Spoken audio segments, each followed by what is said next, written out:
of 3 billion, that's B, bad, big, billion deaths. 1 billion through simple starvation. Those folks who die are not particularly economically successful from the point of view of the corporations, but the next 2 billion. They will die from the preventable diseases of undernutrition. Who will live? Probably those people who are wealthy enough and powerful enough to have their own pushers of clean food and nutrients. So we need your help, because the United States leadership is what's going to literally save the population of the planet. Never heard of Codex? That's exactly what they want. Profit-driven political intrigue, government corruption and coercion, where genetic manipulation and the patenting of life forms are used to gain worldwide control over food production. This is just the tip of the iceberg.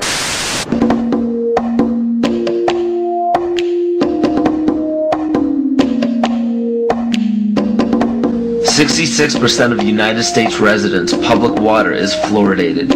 It is known to have tremendous effects on bone cancer, joint problems, bone weakness, lowered estrogen and testosterone levels, and dental fluorosis, which is yellowing of the teeth and pitting in the enamel.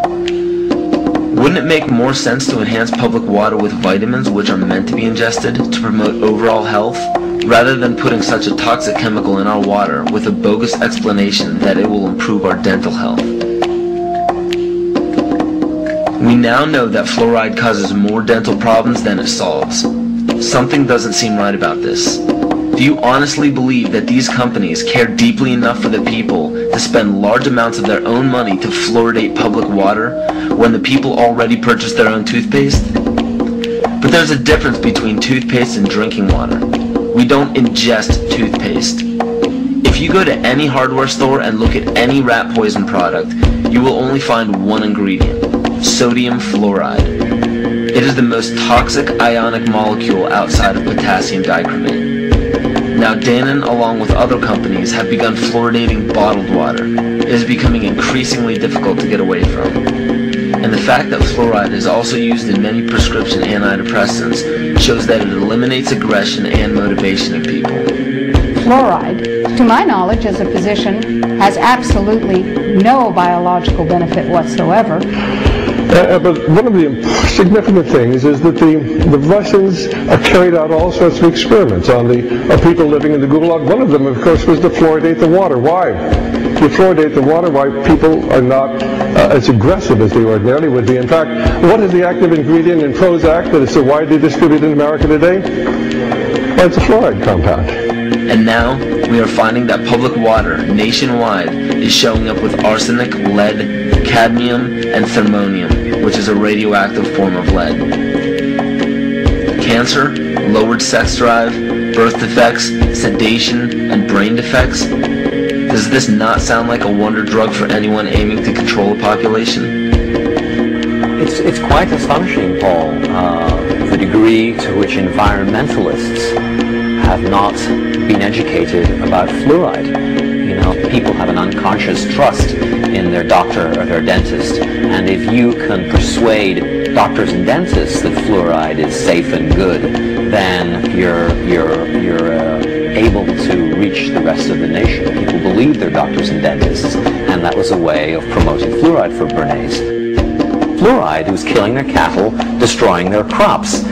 Fluoride given to rats had produced bone cancer and liver cancer, and that those results had been doctored to make it look as though fluoride hadn't caused as much cancer. The pattern that we saw, it typically is what we see with other neurotoxic agents that are well known to cause a hypoactivity or a memory problem or an IQ problem. When I first presented the results of these studies, one of the individuals sitting and listening to the results, he says, "Do you have any idea what you're saying?" And he says, "You're telling us that we're reducing the IQ of children." And basically I said, yes.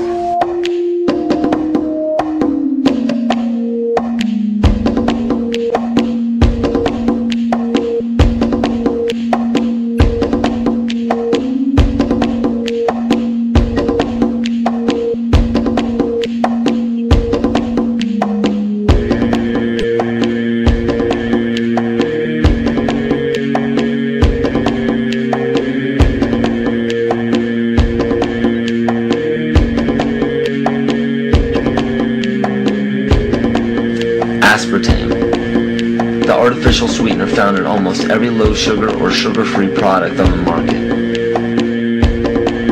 First of all, aspartame is made up of three things: methanol, which of course is what produces blindness, aspartic acid, and phenylalanine. These are all poisons. Aspartic acid, of course, produces brain lesions. This was known back in the early 1970s. Methanol produces blindness. Phenylalanine is what you see certainly in the brain, and in high doses it produces trauma. We're not making this all up. The FDA did publish back in, I think it was in the 80s, they did publish the 92 potential side effects of aspartame.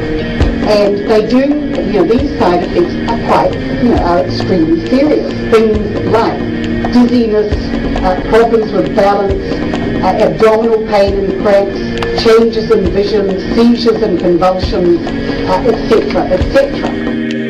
Yet despite all of these harmful effects, Donald Rumsfeld pushed it out into the stores in over 5,000 products when he was CEO of Searly, the company that manufactured aspartame.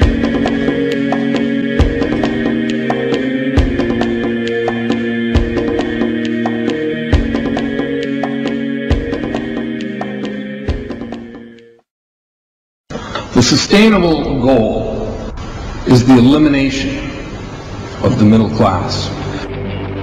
The world cannot support 6 billion people. You see, the plan behind sustainable development includes population control. It's a program for land use control, education control, and population control. The leaders of the sustainable movement say that the world's human population should not exceed 500 million people. That's a 93% reduction of today's population levels. In 1992, while the Rio Conference was going on, George Bush, then president, was there. He was just offshore in Prince Charles's yacht, where he executed the Agenda 21 protocols on behalf of the United States and brought it back to Washington, D.C. Within a year, Bill Clinton, by executive order, established the President's Council for Sustainable Development. In 1996, Bill Clinton set up the President's Council on Sustainable Development. One of the dictates of Agenda 21 is that every country in the world is to set up a national council to oversee the implementation of Agenda 21. I've listened to Gorbachev explain, we are writing a new set of 10 or 15 commandments to replace the original 10. Which one of the 10 do you think these guys don't like? Thou shalt not lie, thou shalt not steal, thou shalt not covet. Because I'll tell you what, these people have lied to us. They're in the process of stealing all of this nation's natural resources, and they covet everything you have left.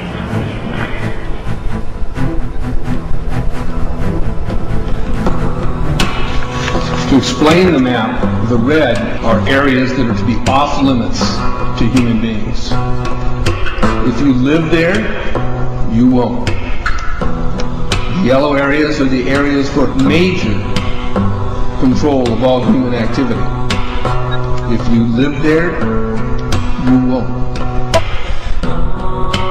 Black dots are the smart growth zones. That's where human beings are to be stacked and packed in small living units along rail tracks. The Smart Growth Program ultimately has jobs assigned and children cared for by the state.